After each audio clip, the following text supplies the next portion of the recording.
malakas nga yung ebidensyang ihahapag ng ating impeachment complaint. Go ahead. Okay, magandang araw po sa inyong lahat.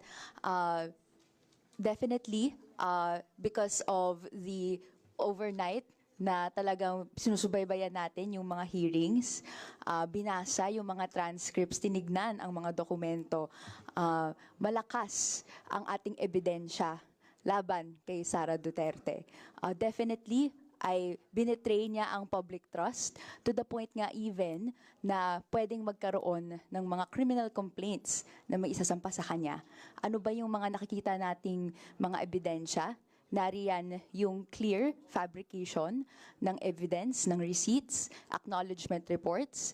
Nandyan din yung mga pag-admit ni Chief of Staff niya mismo, ni POA, na hindi niya alam actually yung laman ng mga reports na kanyang ginagawa even though inatasan siya na siya ang magda-draft nito at isasubmit ito sa COA. May mga instances din na nakita natin na pag-evade ng accountability, pag-evade ng mga tanong ng taong bayan kung ano nga ba ang nangyayari dito sa spending na ito na all of a sudden and no other leader, national leader in history has spent this much money in this just short amount of time. No, 125 million in 11 days in an implausible, physically impossible manner. Ito ang nakikita nating basehan kung bakit malakas ang ebidensya laban kay Sara Duterte. And kaya nga sa kabataan, in our parlance now, no, ang tingin natin, it's time to impeach the wicked witch of the East. Ayun po. Of the South, sorry. Sumabit. Ulitin ko. Okay. Sumabit pa. Ulit. Okay, sige. Kaya naman, sa local parlance ng kabataan, kami naniniwala, tumitindig na it's time to impeach the wicked witch of the South. Sige po. Alright, thank you.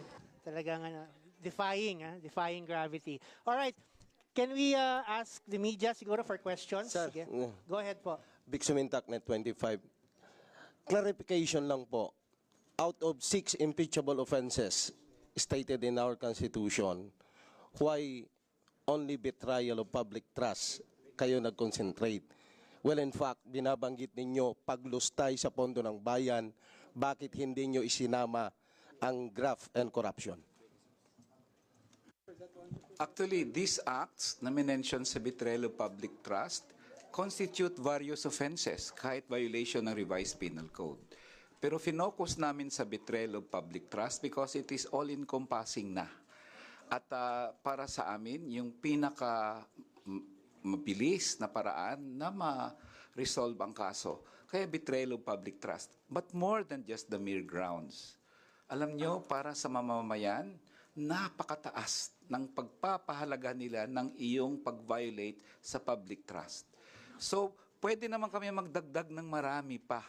Pero the betrayal of public trust, yun encompasses everything kasi merong tiwala ang publiko sa'yo, tinaksilan mo yun. And that is, for us, one of the highest, if not the highest, treachery ng isang public official. So that's why we chose it, for the reasons I just mentioned. Okay, one last from my end. You made mention na malakas yung ebidensya na hawak ninyo against the Vice President, especially on the betrayal of public trust. So, gaano ka-optimistiko ang grupo ninyo na makukonvict si Vice President because we are running out of time? Kasi papasok na tayo sa election period by February next year. So alam naman natin, in reference with the previous impeachment hearing, like for example, the impeachment hearing of Chief Justice Corona, umabot po siya ng 4 na buwan. Well, unang-una, tayo po, matagal tayo sa Kongreso. Alam natin dito, kung gustong bilisan ng proseso, madaling mapabilis. And we are convenient dahil nga napakahaba ng pinag-uusapan sa kongresong ito, tingin namin, alam na ng mga congressmen ano yung mga grounds. It's really a matter of just systematizing and putting all these things in a formal complaint. Tingin ko, karamihan sa ating mga congressmen, actually alam naman nila ano nangyari. And they're just waiting for someone to file a complaint. Senate is another matter. I think it is premature at this point to say that there are no votes. Dadaan pa ho ito sa isang trial sa Senado. And just like the congressmen, ang mga senador natin, titingnan yung ebidensya, babasahin yung complaint. At ang panawagan namin for them to be objective about it, tingnan nila yung ebidensya, tingnan nila yung tibay ng argumento. At napakasimple lang ng complaint na ito One ground, 3 acts, hindi magtatagal ito. And that's also one reason why we focused our complaint. Because there is that factor na nagmamadali tayo. Kailangan mo lang naman sa impeachment is 1 act and 1 ground to impeach a high official. Dugtong ko lang.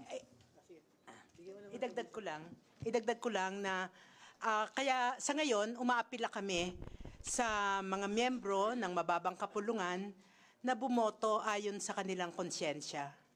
Hindi ayon sa kanilang partido, hindi ayon sa kung sino pa man na personal na interest nila, kung hindi ayon sa pag-weigh nila sa kung ano ba ang tama at o mali sa ating bayan.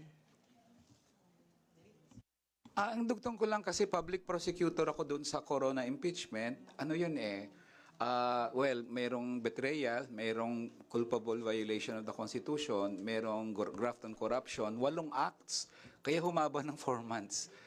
Anyway, if you can prove an impeachable ground in 1 act, that is enough. So hindi na kami tatarget ng katulad sa corona na humaba ng 4 na buwan. And in fact, ito, because 1 ground lang talaga siya, baka naman mas mabilis ito. Baka nga 1 buwan tapos na yung trial sa Senate kung sakasakaling matuloy doon.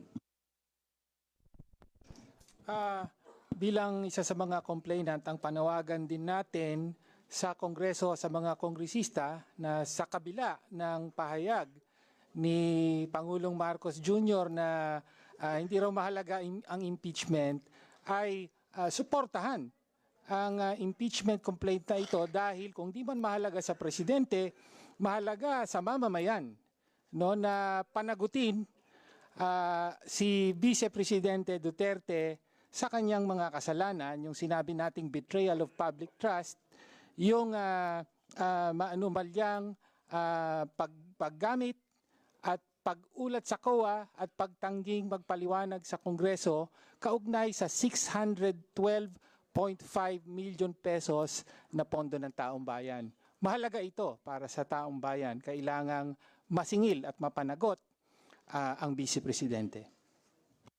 Meron pa hong mga questions from the media? Sir, Ay, regarding kasi dun sa sabi ni former Congressman Nery na umabot ng 4 months yung kay Corona dahil maraming issues na discuss. Pero kasi ito, sir, pangalawang impeachment complaint to. Yung una, marami ring articles. Saka yung una, 4 na grounds yata yung ginamit. Pagsasamahin yun, hindi kayo matagalan din?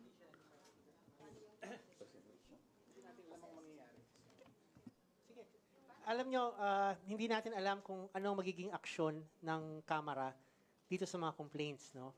Normally yan, maraming complaints, pwedeng i-refer yan sa Justice Committee. At doon mangyayari yung determination ng form and substance and consolidation of the complaints, no? And it will be up to the House kung ano yung mga pinakamalalakas na mga grounds at mga kaso na isasampan nila bilang articles of impeachment. Pero, no, meron din naman kasing fast track na hindi na dumadaan sa Justice Committee at pag meron ng 1/3 na boto ng kabuuang miyembro ng mababang kapulungan, diretso na yun.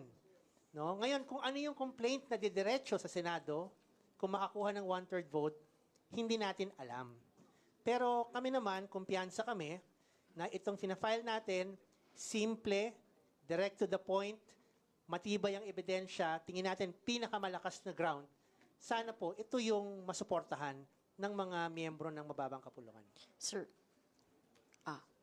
Sir, you mentioned about yun nga, may fast track, no? Pwede na magpasa ng resolution na direkta po sa plenaryo, 1/3 ng boto ng 307 Kongs papunta na agad sa Senado. Pero paano na nga yun? Si mismong si PBBM na po nagsabi na nawagan sa House leadership. Naisang tabi nyo na muna any efforts na patalsikin ito si VP Sara. Paano tayo makakuha, ma'am, Kong, ng boto sa plenaryo? And even yung pangharap nga sana na i-fast track to dahil wala na tayong oras. Thank you, Marian, sa tanong. No? Actually, nasagot na natin yan.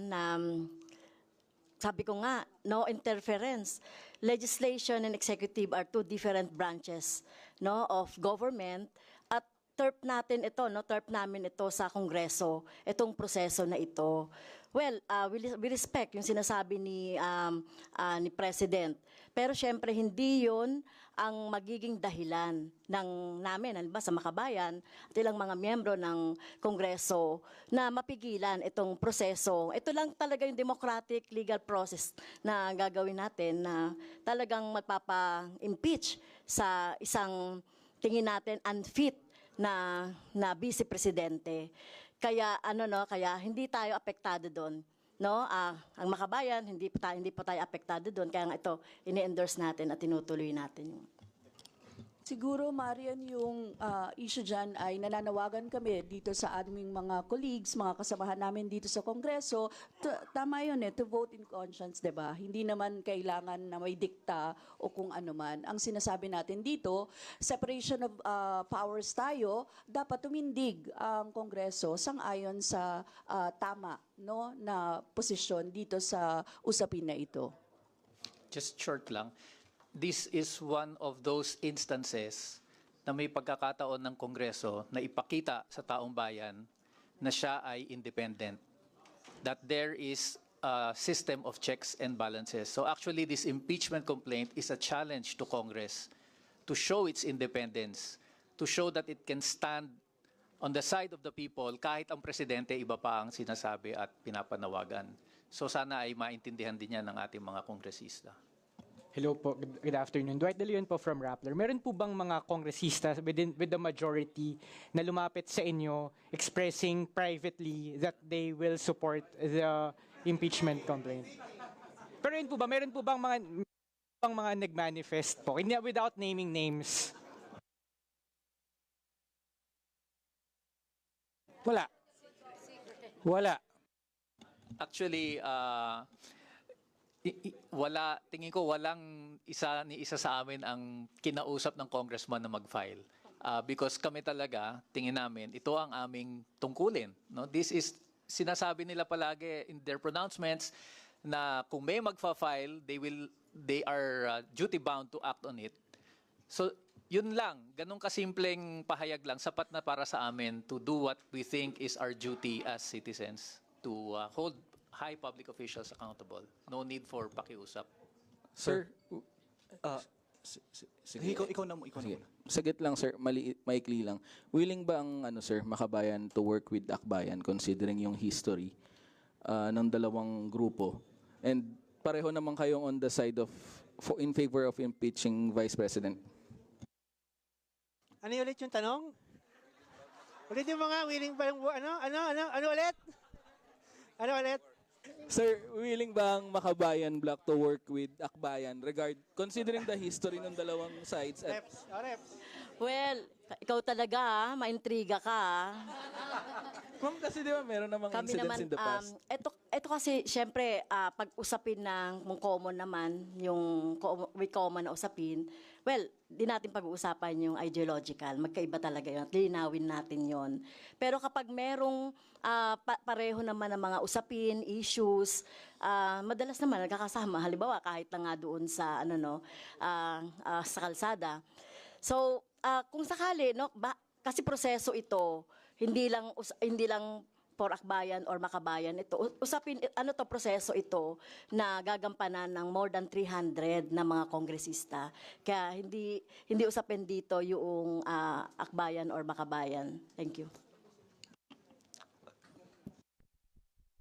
If I may just add to that, no, impeachment is a political process that requires numbers. So, obviously, para magtagumpay ang impeachment, kailangang magtrabaho ng sama-sama ang kinakailangan para mapanagot ang pinapa-impeach. Yes, go ahead. Hello, question ko lang, kailan po nagsimula yung drafting ng impeachment complaint at bakit ngayon lang po? Kasi ilang buwan na rin tumatakbo yung Good Government Panel hearing on VP Sara's secret fund spending. Ba't ngayon lang po? Okay, anahin lang natin yung process, no? Nung lumabas yung COA Notice of Disallowance, nung nagkaroon na ng budget hearings, nagsimula na yung pag-aaral namin ng grounds for impeachment. Pero hindi natin yan mamadali kasi nga kinailangan pang magkaroon ng mga committee hearings. So, nung natapos na yung marami-raming bilang ng hearings, I think 7 hearings, we're looking at 800 pages ng transcripts para sa buong pagdinig na yon. Yun ang naging dahilan kung bakit medyo tumagal. Kasi gusto natin, hindi lang yung basta mag-file. Gusto natin sinupin, gawing malakas, get everything that we can get from the transcripts, from the testimonies, review yung mga videos, review yung mga dokumento. Kaya tayo nandito ngayon. No? Yun yung prosesong pinagdaanan. Follow-up lang po. For the minority bloc po, nagsimula na po ba yung lobbying efforts natin to get support nga rito sa impeachment complaint natin? Hindi pa tayo nagsisimula sa ganun, pero itong ating impeachment complaint din na i-endorse ay bibigay din natin yung mga kopya nito sa ating mga